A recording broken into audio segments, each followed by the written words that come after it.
Okay guys, it's time for another Habs news update, and in this video, we're gonna go over all the recent news that's been circulating around the Montreal Canadiens today. And we're just gonna have a grand old time, I tell ya. We're gonna talk about the new lines that Dominique Ducharme has put together, which includes a certain somebody whose little name shall remain unmentioned for now. Huh? Woohoo! And we'll take a look at what everybody assumed was a healthy scratch.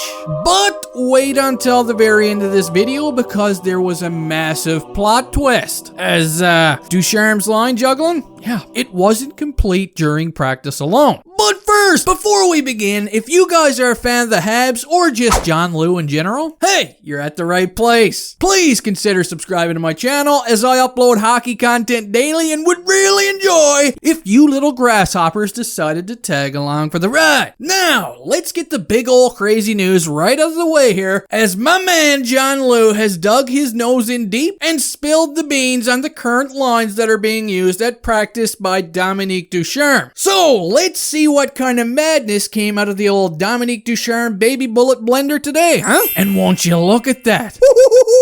I see a name in there that I like. Okay.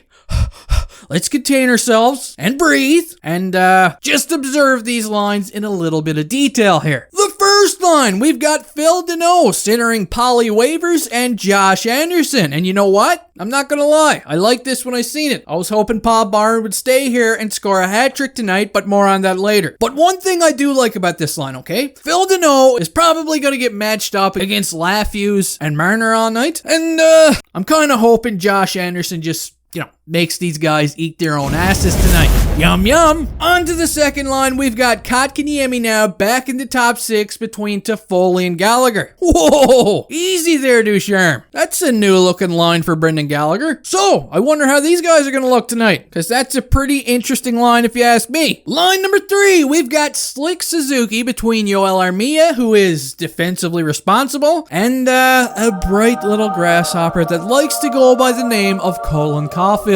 Yeah! This little baby kangaroo is out of the pouch, and let's hope he can spark his team tonight in some kind of manner. He's had some success alongside Suzuki and Armia towards the end of the season, so let's see what these guys can do tonight. Now, after the fourth line, we've got Big Eric Small playing alongside Arturi Lehkonen and Corey Scary. So just from looking at these lines, I don't know if anybody's noticed yet, but the guy playing for a big fat contract during the offseason in Thomas Tatar was looking like his new name was about to become Thomas the Sitar. Yeah, we all thought he was going to be a healthy scratch for this game, and you know what? I would have been completely fine with it. Tatar has looked like an old Cavalier parked on the side of the road lately, desperately in need of a new battery and all kinds of other things. So I was thinking, hey, maybe this little cat scratch can jumpstart him somehow. Before we talk about what Ducharme said after practice today, let's quickly go down through these defense pairings. And I'm pretty sure Eric Engels was thinking that Romanov would be playing tonight, but there's been no indication of that as of now. So from what John Lu has reported, we've got Shea Weber paired with Ben Chiarot, Jeff Petrie with Joel Edmondson, and Brett Kulak paired with Joe Dirt. And like I mentioned earlier, I think if any of these defensemen sit, it's probably going to be Joe Dirt. So who knows? We might get to see Romanov's flow after all. Now, here is where things get a little interesting. Yeah, the old plot twist I was talking about. As Dominique Ducharme would say after practice that, hey, no. Thomas Tatar is playing tonight. Yeah, I was just screwing with him. I pulled his ass back out of the blender, but Eric Stahl, get out of here. He's going to be sitting out. He's not at 100%. Side note here, has this guy ever been at 100%? He would also say that Jake Evans is still not 100% as well. He's day to day. So now it looks like Paul Byron is going to be centering the fourth line, and Thomas Tatar is likely to be playing with Phil Danault and Josh Anderson. So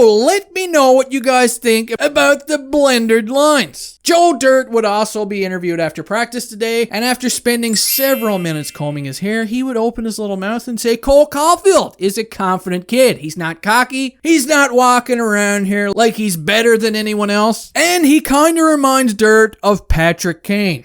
Woo-hoo-hoo. Settle down there, Mural. That's some pretty high praise, but hey, I love it. I love it! Anyway, guys, that does it for this Habs news update. Tomorrow, I will be uploading a video about Thomas Tatar. It's kind of going to be like a deal or no deal episode. Should the Habs try and keep him? Should they kick him to the curb? Hey, who knows? And the game preview, game Bundaroo, might be a little late tomorrow. I'm not sure, but as I always say, late is better than never. Have yourselves a good day, and go Habs go!